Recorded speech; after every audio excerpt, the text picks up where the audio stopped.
नमस्कार। आप सभी का स्वागत है किस्से और कहानियों में टेल्स फ्रॉम दी हार्ट। आज हम देवी सुक्तम के पाठ के बारे में जानेंगे और दुर्गा सप्तशती के बाद देवी सुक्तम का पाठ करना अनिवार्य होता है। तो चलिए शुरू करते हैं देवी सुक्तम के पाठ। ऋग्वेदोक्तम देवी सुक्तम। दुर्गा सप्तशती के अध्याय समाप्त करने के बाद देवी सुक्तम का पाठ करना आवश्यक होता है। तो चलिए शुरू करते हैं। हाथ में जल लेकर यह विनियोग पढ़े। विनियोग। ओम अहमित्यष्ट चर्ष सुप्तस्य वगाम भृणी ऋषि सचित सुखात्मक सर्वगत परमात्मा देवता द्वितीया रुचो जगति शिष्ट नाम त्रिष्टु छंद। देवी महात्म्यम पाठे विनियोग। ओम अहम इस पाठ ऋचाओं वाले सुक्तम के वागमभूणी ऋषि हैं। सच्चित सुखात्मक सर्वगत परमात्मा देवता हैं। दूसरी ऋचाओं की जगती शिष्टों में त्रिष्टुप छंद है। देवी महात्म्यम के पाठ के इसका विनियोग किया जाता है। यह पढ़कर हाथ का जल दुर्गा जी के सानिध्य में रख दें।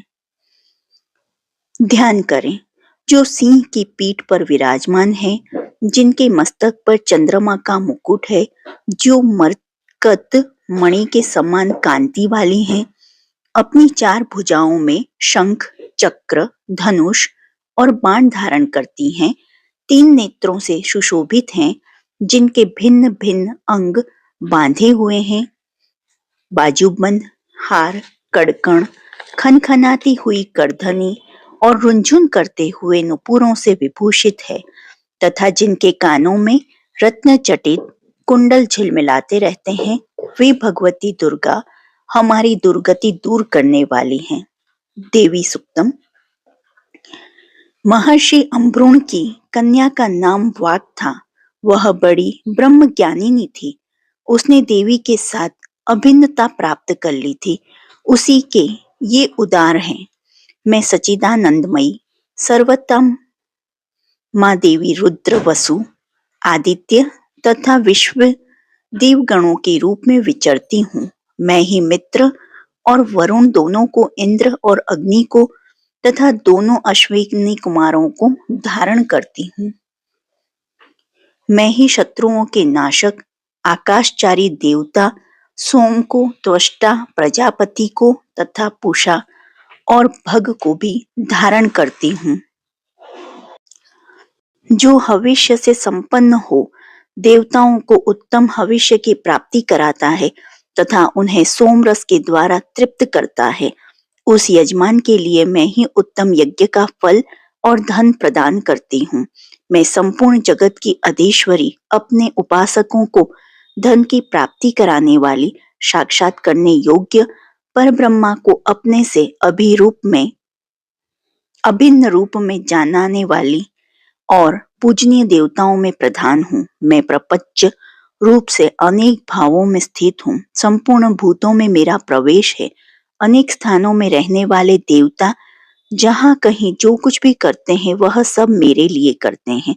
जो अन्न खाता है, वह मेरी शक्ति से ही खाता है, क्योंकि मैं ही भोक्तृ शक्ति हूँ। इसी प्रकार जो देखता है, जो सांस लेता है, जो कही हुई बात सुनता है, वह मेरा ही सहायता से उक्त सब कर्म करने में समर्थ होता है। जो मुझे इस रूप में नहीं जानते, वे न जानने के कारण ही दीन दशा को प्राप्त होते हैं। हे बहुश्रुत, मैं तुम्हें श्रद्धा से प्राप्त होने वाले ब्रह्म तत्व का उपदेश करती हूँ। सुनो। मैं स्वयं ही देवताओं और मनुष्यों द्वारा सेवित इस दुर्लभ तत्व का वर्णन करती हूँ। मैं जिस पुरुष की रक्षा करना चाहती हूँ, उसको सबकी अपेक्षा अधिक शक्तिशाली बना देती हूँ। उसी को सृष्टिकर्ता ब्रह्मा, परोक्ष ज्ञान संपन्न ऋषि तथा उत्तम मेधा शक्ति से युक्त बनाती हूँ। मैं ही ब्रह्मद्वेषी हिंसक असुरों का वध करने के लिए रुद्र के धनुष को चढ़ाती हूँ।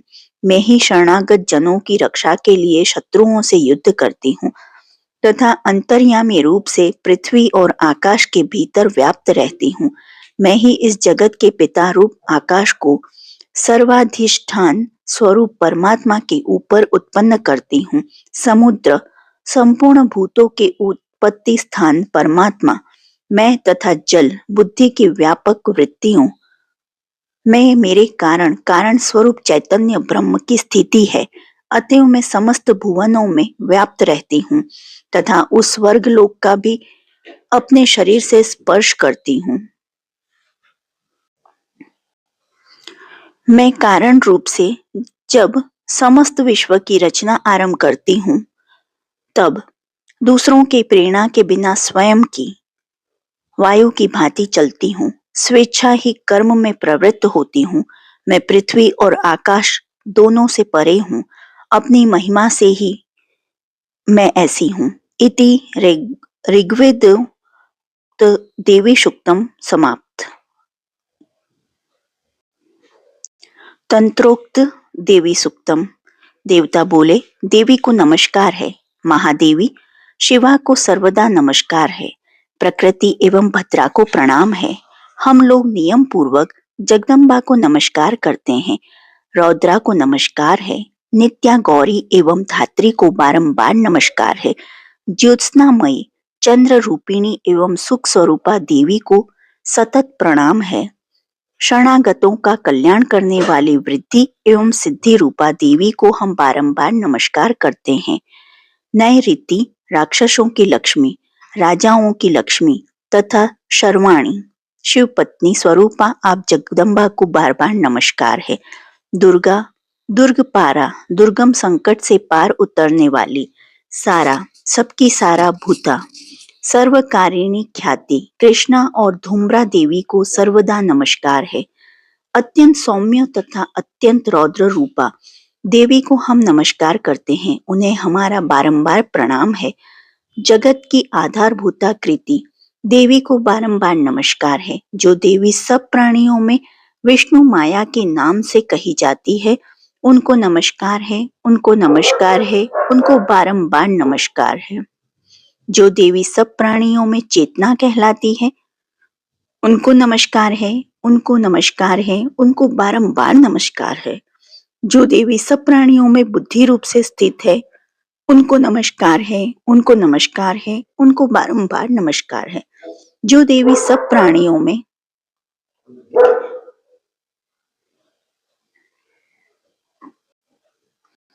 निद्रा रूप से स्थित है, उनको नमस्कार है, उनको नमस्कार है, उनको बारंबार नमस्कार है। जो देवी सब प्राणियों में क्षुधा रूप से स्थित है, उनको नमस्कार है, उनको नमस्कार है, उनको बारंबार नमस्कार है। जो देवी सब प्राणियों में छाया रूप से स्थित है, उनको नमस्कार है, उनको नमस्कार है, उनको बारंबार नमस्कार है। जो देवी सब प्राणियों में शक्ति रूप से स्थित है, उनको नमस्कार है, उनको नमस्कार है, उनको बारंबार नमस्कार है। जो देवी सब प्राणियों में तृष्णा रूप से स्थित है, उनको नमस्कार है, उनको नमस्कार है, उनको बारंबार नमस्कार है। जो देवी सर्व प्राणियों में शांति क्षमा रूप से स्थित है, उनको नमस्कार, उनको नमस्कार, उनको बारंबार नमस्कार है। जो देवी सब प्राणियों में जाति रूप से स्थित है, उनको नमस्कार, उनको नमस्कार, उनको बारंबार नमस्कार है। जो देवी सब प्राणियों में लज्जा रूप से स्थित है, उनको नमस्कार, उनको नमस्कार, उनको बारंबार नमस्कार है। जो देवी सब प्राणियों में शांति रूप से स्थित है, उनको नमस्कार, नमस्कार, उनको बारंबार नमस्कार है। जो देवी सब प्राणियों में श्रद्धा रूप से स्थित है, उनको नमस्कार, उनको नमस्कार, उनको बारंबार नमस्कार है। जो देवी सब प्राणियों में कांति रूप से स्थित है, उनको नमस्कार, उनको नमस्कार, उनको बारंबार नमस्कार है। जो देवी सब प्राणियों में लक्ष्मी रूप से स्थित है, उनको नमस्कार, उनको नमस्कार, उनको बारंबार नमस्कार है। जो देवी सब प्राणियों में वृत्ति रूप से स्थित है, उनको नमस्कार, उनको नमस्कार, उनको बारंबार नमस्कार है। जो देवी सब प्राणियों में स्मृति रूप से स्थित है, उनको नमस्कार, उनको नमस्कार, उनको बारंबार नमस्कार है। जो देवी सब प्राणियों में दया रूप से स्थित है, उनको नमस्कार, उनको नमस्कार, उनको बारंबार नमस्कार है। जो देवी सब प्राणियों में तुष्टि रूप से स्थित है, उनको नमस्कार, उनको नमस्कार, उनको बारंबार नमस्कार है। जो देवी सब प्राणियों में माता रूप से स्थित है, उनको नमस्कार, उनको नमस्कार, उनको बारंबार नमस्कार है। जो देवी सब प्राणियों में भ्रांति रूप से स्थित है, उनको नमस्कार, उनको नमस्कार, उनको बारंबार नमस्कार है। जो जीवों के इंद्रिय वर्ग की अधिष्ठात्री देवी एवं सब प्राणियों में सदा व्याप्त रहने वाली है, उन व्याप्ति देवी को बारंबार नमस्कार है। जो देवी चैतन्य रूप से इस संपूर्ण जगत को व्याप्त करके स्थित है, उनको नमस्कार है, उनको नमस्कार है, उनको बारंबार नमस्कार है। पूर्व काल में अपने अभिष्ट की प्राप्ति होने से देवताओं ने जिनकी स्तुति की तथा देवराज इंद्र ने बहुत दिनों तक जिनका सेवन किया, वह कल्याण की साधना भूता ईश्वरी हमारा कल्याण और मंगल करें तथा सारी आपत्तियों का नाश कर डालें। उद्दंड दैत्यों से सताए हुए हम सभी देवताओं जिन परमेश्वरी को इस समय नमस्कार करते हैं तथा जो भक्ति से विनम्र पुरुषों द्वारा स्मरण की जाने पर तत्काल ही संपूर्ण विपत्तियों का नष्ट कर देती है, वे जगदम्बा हमारा संकट दूर करें। इति तंत्रोक्त देवी सूक्तम समाप्तम। प्राधानिकम रहस्यम। ओम सप्तशती के इन तीनों रहस्यों के नारायण ऋषि अनुष्टुप छंद तथा महाकाली, महालक्ष्मी एवं महासरस्वती देवता हैं। शास्त्रोक्त फल की प्राप्ति के लिए जप में इनका विनियोग होता है। राजा बोले, भगवान आपने चंडिका के अवतारों की कथा मुझसे कही, ब्राह्मण अब इन अवतारों की प्रधान प्रकृति का निरूपण कीजिए। द्विजश्रेष्ठ, मैं आपके चरणों में पड़ा हूँ। मुझे देवी के जिस स्वरूप की और जिस विधि से आराधना करनी है, वह सब यथार्थ रूप से बतलाइए। ऋषि कहते हैं, राजन, यह रहस्य परम गोपनीय है, इसे किसी से कहने योग्य नहीं बतलाया गया है, किंतु तुम मेरे भक्त हो, इसलिए तुमसे न कहने योग्य मेरे पास कुछ भी नहीं है। त्रिगुणमयी परमेश्वरी महालक्ष्मी ही सबका आदि कारण है। वही दृश्य और अदृश्य रूप से संपूर्ण विश्व को व्याप्त करके स्थित है। राजन, वे अपनी चार भुजाओं में मातुलुंग, गदा, खेट एवं पान पात्र और मस्तक पर नाग, लिंग तथा योनि, इन वस्तुओं को धारण करती है। तपाए हुए सुवर्णों के समान उनकी कांति है। तपाए हुए सुवर्ण के ही उनके भूषण हैं। उन्होंने अपने तेज से इस शून्य जगत को परिपूर्ण किया है। परमेश्वरी महालक्ष्मी ने इस संपूर्ण जगत को शून्य देखकर केवल तमोगुण रूप उपाधि के द्वारा एक अन्य उत्कृष्ट रूप धारण किया। वह रूप एक नारी के रूप में प्रकट हुआ, जिसके शरीर की कांति निखरे हुए काजल की भांति काले रंग की थी। उनका श्रेष्ठ मुख दाढ़ों से सुशोभित था, नेत्र बड़े बड़े और कमर पतली थी। उसकी चार भुजाएं ढाल, तलवार, प्याले और कटे हुए मस्तक से सुशोभित थी और वह वक्षस्थल पर कमंद, धड़ की तथा मस्तक पर मुंडों की माला धारण किए हुए थी। इस प्रकार प्रकट हुई स्त्रियों में श्रेष्ठ तामसी देवी ने महालक्ष्मी से कहा, माताजी, आपको नमस्कार है, मेरा नाम और कर्म बताइए। तब महालक्ष्मी ने स्त्रियों में श्रेष्ठ उस तामसी देवी से कहा, मैं तुम्हें नाम प्रदान करती हूँ और तुम्हारे जो जो कर्म हैं उनको भी बतलाती हूँ। महामाया, महाकाली, महामारी, क्षुधा, त्रिषा, निद्रा, तृष्णा, एकवीरा, कालरात्रि और दुरत्या, ये तुम्हारे नाम हैं जो कर्मों के द्वारा लोक में चिरतार्थ होंगे। इन नामों के द्वारा तुम्हारे कर्मों को जानकर जो उनका पाठ करता है वह सुख भोगता है।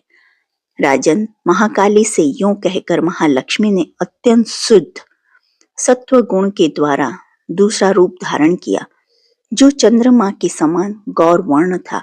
वह श्रेष्ठ नारी अपने हाथों में अक्षमाला, अंडकुश, वीणा तथा पुस्तक धारण किए हुए थी। महालक्ष्मी ने उसे भी प्रदान किया। महाविद्या, महावाणी, भारती, वाक, सरस्वती, आर्या, ब्राह्मी, कामधेनु, वेदगर्भा और धीश्वरी, ये तुम्हारे नाम हैं। तदंतर महालक्ष्मी ने महाकाली और महासरस्वती से कहा, देवियों, तुम दोनों अपने अपने गुणों के योग्य स्त्री पुरुष के जोड़े उत्पन्न करो। उन दोनों से यूं कहकर महालक्ष्मी ने पहले स्वयं ही स्त्री पुरुष का एक जोड़ा उत्पन्न किया। वे दोनों हिरण्यगर्भ, निर्मल ज्ञान से संपन्न, सुंदर तथा कमल के आसन पर विराजमान में थे। उनमें से एक स्त्री थी और दूसरा पुरुष। तत्पश्चात माता महालक्ष्मी ने पुरुष को ब्रह्मन, विधे, विरिच तथा धात इस प्रकार संबोधित किया और स्त्री को श्री, पद्मा, कमला, लक्ष्मी इत्यादि नामों से पुकारा। इसके बाद महाकाली और महासरस्वती ने भी एक एक जोड़ा उत्पन्न किया। इनके भी रूप और नाम मैं तुम्हें बतलाता हूँ। महाकाली ने कंठ में नील चिन्ह से युक्त लाल भुजा, श्वेत शरीर और मस्तक पर चंद्रमा का मुकुट धारण करने वाले पुरुष को तथा गौरे रंग की स्त्री को जन्म दिया। वह पुरुष रुद्र, शंकर स्थाणु, कपर्दी और त्रिलोचन के नाम से प्रसिद्ध हुआ तथा स्त्री के त्रयी, विद्या, कामधेनु, भाषा, अक्षरा और स्वरा ये नाम हुए। राजन, महासरस्वती ने गोरे रंग की स्त्री और श्याम रंग के पुरुष को प्रकट किया। उन दोनों के नाम भी मैं तुम्हें बतलाता हूँ। उनमें पुरुष के नाम विष्णु, कृष्ण, ऋषिकेश, वासुदेव, जनार्दन हुए तथा स्त्री उमा, गौरी, सती, चंडी, सुंदरी, सुभगा और शिवा इन नामों से प्रसिद्ध हुई। इस प्रकार तीनों युवतियां ही तत्काल पुरुष रूप को प्राप्त हुई। इस बात को ज्ञान नेत्र वाले लोग ही समझ सकते हैं, दूसरे अज्ञानी जन इस रहस्य को नहीं जान सकते। राजन, महालक्ष्मी ने त्रयी विद्या रूपा सरस्वती को ब्रह्मा के लिए पत्नी रूप में समर्पित किया, रुद्र को वरदायिनी गौरी तथा भगवान वासुदेव को लक्ष्मी दे दी। इस प्रकार सरस्वती के साथ संयुक्त होकर ब्रह्मा जी ने ब्रह्मांड को उत्पन्न किया और परम पराक्रमी भगवान रुद्र ने गौरी के साथ मिलकर उसका भेदन किया। राजन, उस ब्रह्मांड में प्रधान आदि कार्य समूह पंच महाभूतात्मक समस्त स्थावर जगम स्वरूप जगत की उत्पत्ति हुई। फिर लक्ष्मी के साथ भगवान विष्णु ने उस जगत का पालन पोषण किया और प्रलय काल में गौरी के साथ महेश्वर ने उस संपूर्ण जगत का संहार किया। महाराज, महालक्ष्मी ही सर्वसत्वामयी तथा सब सत्वों की अधीश्वरी है। वे ही निराकार और साकार रूप में रहकर नाना प्रकार के नाम धारण करती है। सगुण वाचक, सत्य, ज्ञान, चित्त, महामाया आदि नामांतरों से इन महालक्ष्मी का निरूपण करना चाहिए। केवल एक नाम महालक्ष्मी मात्र से अथवा अन्य प्रत्यक्ष आदि प्रमाण से उनका वर्णन नहीं हो सकता। इति प्रधानिक में रहस्य संपूर्णम। वैकृतिकम रहस्यम। ऋषि कहते हैं, राजन, पहले जिन सत्व प्रधाना त्रिगुणमयी महालक्ष्मी के तामसी आदि भेद से 3 स्वरूप बतलाए गए हैं, वे ही शर्वा, चंडिका, दुर्गा, भद्रा और भगवती आदि अनेक नामों से कही जाती हैं। तमोगुणमयी महाकाली भगवान विष्णु की योग निद्रा कही गई है। मधु और कैटभ का नाश करने के लिए ब्रह्मा जी ने जिनकी स्तुति की थी, उन्हीं का नाम महाकाली है। उनके 10 मुख, 10 भुजाएं और 10 पैर हैं। वे काजल की समान काले रंग की तथा 30 नेत्रों की विशाल पंक्ति से सुशोभित होती हैं। भोपाल उनके दांत और दाढ़ें चमकती रहती हैं। यद्यपि उनका रूप भयंकर है, तथापि वे रूप, सौभाग्य, कांति एवं महती संपदा की अधिष्ठान है। वे अपने हाथों में खड्ग, बाण, गदा, शूल, चक्र, शंख, भुशुंडी, परिध, धनुष तथा जिसके रक्त जुदा रहता है ऐसा कटा हुआ मस्तक धारण करती है। ये महाकाली भगवान विष्णु की दुस्तर माया है। आराधना करने पर ये चराचर जगत को अपने उपासक के अधीन कर देती हैं। संपूर्ण देवताओं के अंगों से जिनका प्रादुर्भाव हुआ था, वे अनंत कांति से युक्त साक्षात महालक्ष्मी हैं। उन्हें ही त्रिगुणमयी प्रकृति कहते हैं तथा वे ही महिषासुर मर्दन करने वाली हैं। उनका मुख गौरा, भुजाएं श्याम, स्तन मंडल अत्यंत श्वेत, कटी भाग और चरण लाल तथा जंगा और पिंडली नीले रंग की है। अजय होने के कारण उनको अपने शौर्य का अभिमान है। कटी के आगे का भाग बहुरंगे वस्त्र से आच्छादित होने के कारण अत्यंत सुंदर एवं विचित्र दिखाई देता है। उनकी माला, वस्त्र, आभूषण तथा अंगराग सभी विचित्र हैं। वे कांति रूप और सौभाग्य से सुशोभित हैं। यद्यपि उनकी हजारों भुजाएं, तथापि उन्हें 18 भुजाओं से युक्त मानकर उनकी पूजा करनी चाहिए। अब उनके दाहिनी ओर से निचले हाथों से लेकर बाईं ओर से निचले हाथों तक क्रमशः जो अस्त्र हैं उनका वर्णन किया जाता है। अक्षमाला, कमल, बाण, खड्ग, वज्र, गदा, चक्र, त्रिशूल, परशु, शंख, घंटा, पाश, शक्ति, दंड, चर्म, ढाल, धनुष, पानपात्र और कमंडल, इन आयुधों से उनकी भुजाएं विभूषित हैं। वे कमल के आसन पर विराजमान हैं। सर्व देवीमयी तथा सबकी ईश्वरी है। राजन, जो इन महालक्ष्मी देवी का पूजन करता है वह सब लोकों तथा देवताओं का भी स्वामी होता है। जो एकमात्र तत्वगुण के आश्रित हो पार्वती जी के शरीर से प्रकट हुई थी तथा उन्होंने शुंभ नामक दैत्य का संहार किया था, वे साक्षात सरस्वती कही गई।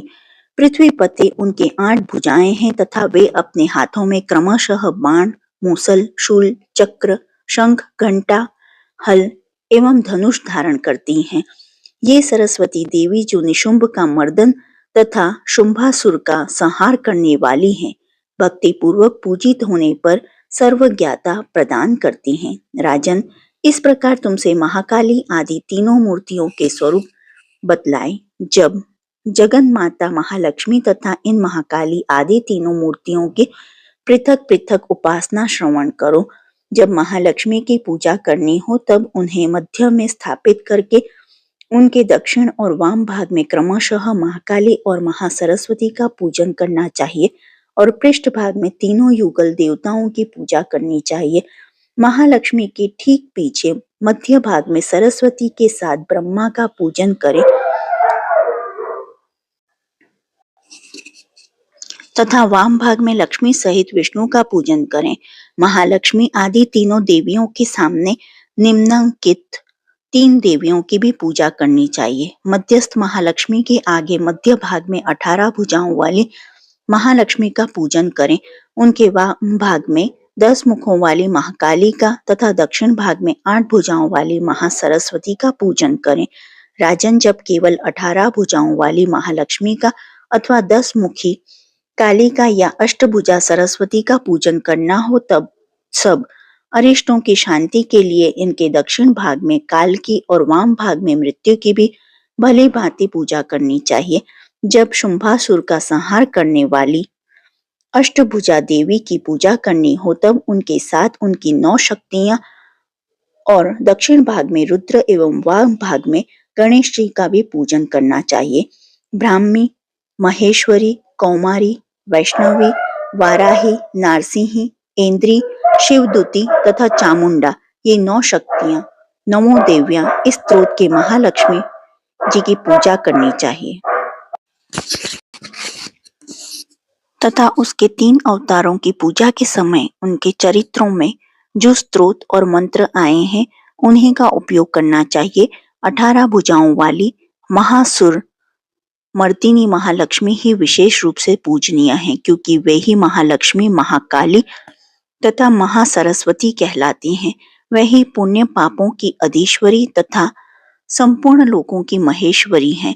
जिसने महिषासुर का अंत करने वाली महालक्ष्मी की भक्ति पूर्वक आराधना की है वही संसार का स्वामी है। अतः जगत को धारण करने वाली भक्त वत्सला भगवती चंडिका की अवश्य पूजा करनी चाहिए। अर्घ्य आदि से, आभूषणों से, गंध, पुष्प, अक्षत, धूप, दीप तथा नाना प्रकार के भक्ष्य पदार्थों से युक्त नैवेद्यों से, रक्त से, चिस्स, बलि से, मांस से तथा मदिरा से भी देवी का पूजन होता है। राजन, बलि और मांस आदि की जाने वाली पूजा ब्राह्मणों को छोड़कर बताई गई है। उनके लिए मांस और मदिरा से कहीं भी पूजा का विधान नहीं है। प्रणाम आचमन के योग्य जल, सुगंधित चंदन, कपूर तथा तांबुल आदि सामग्रियों को भक्ति भाव से निवेदन करके देवी की पूजा करनी चाहिए। देवी के सामने बाएं भाग में कटे मस्तक वाले महादैत्य महिषासुर का पूजन करना चाहिए, जिसने भगवती के साथ सायुज्य प्राप्त कर लिया। इसी प्रकार देवी के सामने दक्षिण भाग में उनके वाहन सिंह का पूजन करना चाहिए, जो संपूर्ण धर्म का प्रतीक एवं षड्विध ऐश्वर्य से युक्त है। उसी ने इस चराचर जगत को धारण कर रखा है। तदंतर बुद्धिमान पुरुष एकाग्र चित्त हो देवी की स्तुति करे, फिर हाथ जोड़कर तीनों पूर्वोक्त चरित्रों द्वारा भगवती का स्तवन करे। यदि कोई एक ही चरित्र से स्तुति करना चाहे तो केवल मध्यम चरित्र से के पाठ से कर ले, किंतु प्रथम और उत्तर चरित्रों में एक का पाठ न करे। आधे चरित्र का भी पाठ करना मना है। जो आधे चरित्र का पाठ करता है उसका पाठ सफल नहीं होता। पाठ समाप्ति के बाद साधक प्रदक्षिणा और नमस्कार करें तथा आलस्य छोड़कर जगदम्बे के उद्देश्य से मस्तक पर हाथ जोड़े और उनसे आलस्य छोड़कर जगदम्बा के उद्देश्य से मस्तक पर हाथ जोड़े और उनसे बारंबार त्रुटियों या अपराधों के लिए क्षमा प्रार्थना करे। सप्तशती का प्रत्येक श्लोक मंत्र रूप है। उससे तिल और घृत मिली हुई खीर की आहुति दे अथवा सप्तशती में जो स्त्रोत आए हैं उन्हीं के मंत्रों से चंडिका के लिए पवित्र हविष्य का हवन करें। होम के पश्चात एकाग्रचित हो महालक्ष्मी देवी के नाम मंत्रों को उच्चारण करते हुए पुनः उनकी पूजा करें। तत्पश्चात मन और इंद्रियों को वश में रखते हुए हाथ जोड़ विनीत भाव से देवी को प्रणाम करें और अंतःकरण में स्थापित करके उन सर्वेश्वरी चंडिका देवी का देर तक चिंतन करें। चिंतन करते करते उन्हीं में तन्मय हो जाएं। इस प्रकार जो मनुष्य प्रतिदिन भक्ति पूर्वक परमेश्वरी का पूजन करता है वह मनवांछित भोगों को भोग कर अंत में देवी का सायुज्य प्राप्त करता है। जो भक्त वत्सला चंडी का प्रतिदिन पूजन नहीं करता, भगवती परमेश्वरी उसके पुण्यों को जलाकर भस्म कर देती है। इसलिए राजन, तुम सर्वलोक महेश्वरी चंडिका का शास्त्रोक्त विधि से पूजन करो, उससे तुम्हें सुख मिलेगा। मूर्ति रहस्य। ऋषि कहते हैं, राजन, नंदा नाम की देवी जो नंद से उत्पन्न होने वाली है, उनकी यदि भक्ति पूर्वक स्तुति और पूजा की जाए तो वे तीनों लोकों के उपासक के अधीन कर देती हैं। उनके श्री अंगों की कांति कनक के समान उत्तम है। वे सुनहरे रंग के सुंदर वस्त्र धारण करती हैं। उनकी आभा सुवर्ण के तुल्य है तथा वे सुवर्ण के ही उत्तम आभूषण धारण करती हैं। उनकी चार भुजाएं कमल, अंगकश, पाश और शंख से सुशोभित हैं। वे इंदिरा, कमला, लक्ष्मी तथा रुकम्बा भुजासना सुवर्णमय कमल के आसन पर विराजमान हैं। आदि नामों से पुकारी जाती हैं। निष्पाप नरेश, पहले मैंने रक्तदंतिका नाम से जिन देवी का परिचय दिया था, अब उनके स्वरूप का वर्णन करूंगा, सुनो। वह सब प्रकार के भयों को दूर करने वाली वो लाल रंग के वस्त्र धारण करती है। उनके शरीर का रंग भी लाल ही है और अंगों के समस्त आभूषण भी लाल रंग के हैं। उनके अस्त्र, शस्त्र, नेत्र, सिर के बाल, तीखे नख और दांत सभी रक्त वर्ण के हैं। इसलिए वे रक्तदंतिका कहलाती हैं और अत्यंत भयानक दिखाई देती हैं। जैसे स्त्री पति के प्रति अनुराग रखती है, उसी प्रकार देवी अपने भक्त पर माता की भांति स्नेह रखते हुए उसकी सेवा करती हैं। देवी रक्तदंतिका का आकार वसुधा की भांति विशाल है। उनके दोनों स्तन सुमेरु पर्वत के समान हैं। वे लंबे, चौड़े, अत्यंत स्थूल एवं बहुत ही मनोहर हैं।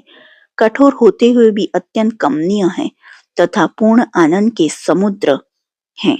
संपूर्ण कामनाओं की पूर्ति करने वाले ये दोनों स्तन देवी अपने भक्तों को पिलाती है। वे अपनी चारों भुजाओं में खड्ग, पान पात्र, मुसल और हल धारण करती हैं। यही रक्त चामुंडा हैं और योगेश्वरी देवी कहलाती हैं।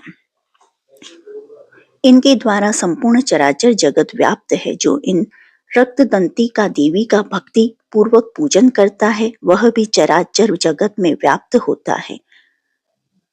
जो प्रतिदिन रक्त दंतिका देवी का शरीर का यह स्तवन करता है उसकी वे देवी प्रेम पूर्वक संरक्षण रूप सेवा करती हैं। ठीक उसी तरह जैसे पतिव्रता नारी अपने प्रियतम पति की परिचर्या करती है। शाकंभरी देवी के शरीर की कांति नीले रंग की है। उनके नेत्र नील कमल के समान है। नाभि नीची है तथा त्रिवली से विभूषित उदर सूक्ष्म है। उनके दोनों स्तन अत्यंत कठोर हैं। अब और से बराबर ऊंचे, गोल, स्थूल तथा परस्पर सटे हुए हैं। वे परमेश्वरी कमल में निवास करने वाली हैं और हाथों से बाणों से भरी मुष्टि, कमल, शाक समूह तथा प्रकाशमान धनुष धारण करती हैं। वह शाक समूह अनंत मनोवांछित रसों से युक्त तथा क्षुधा, तृषा और मृत्यु के भय को नष्ट करने वाले तथा फूल, पल्लव, मूल आदि एवं फलों से संपन्न हैं। वे ही शाकंभरी, शताक्षी तथा दुर्गा कही गई हैं।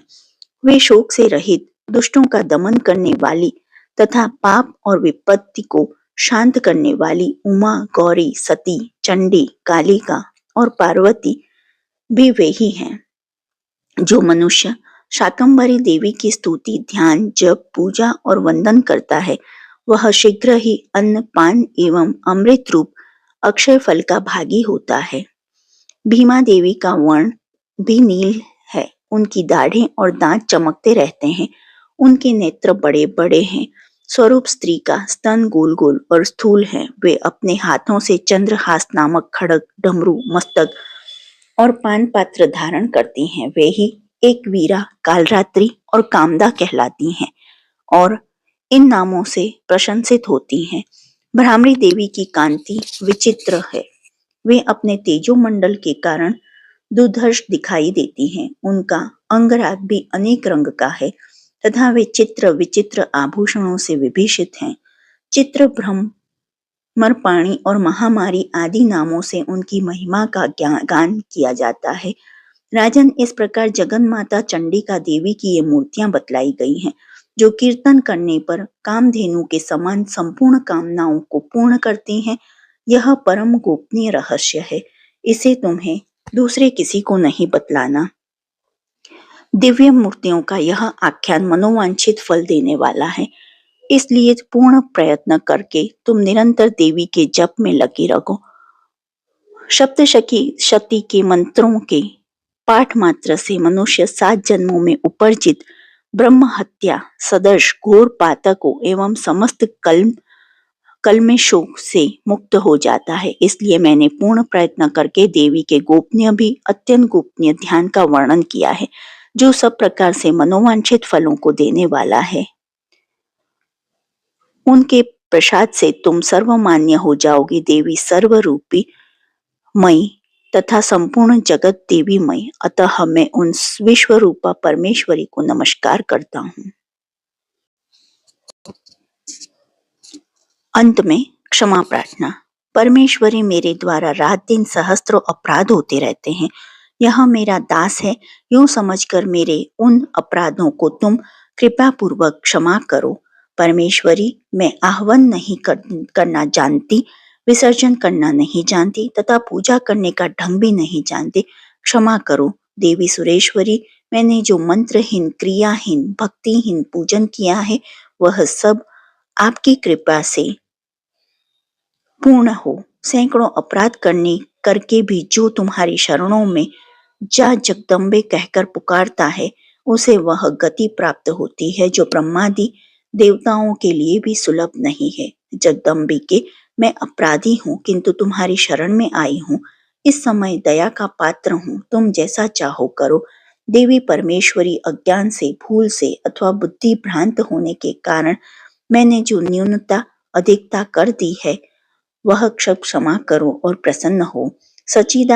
सच्चिदानंद स्वरूपा परमेश्वरी, जगत माता कामेश्वरी, तुम प्रेम पूर्वक मेरी यह पूजा स्वीकार करो और मुझ पर प्रसन्न रहो। देवी सर्वेश्वरी, तुम गोपनीय से गोपनीय वस्तु की रक्षा करने वाली हो। मेरे निवेदन किए हुए इस जप को ग्रहण करो, तुम्हारी कृपा से मुझे सिद्धि प्राप्त हो। दुर्गार्पण मस्तु।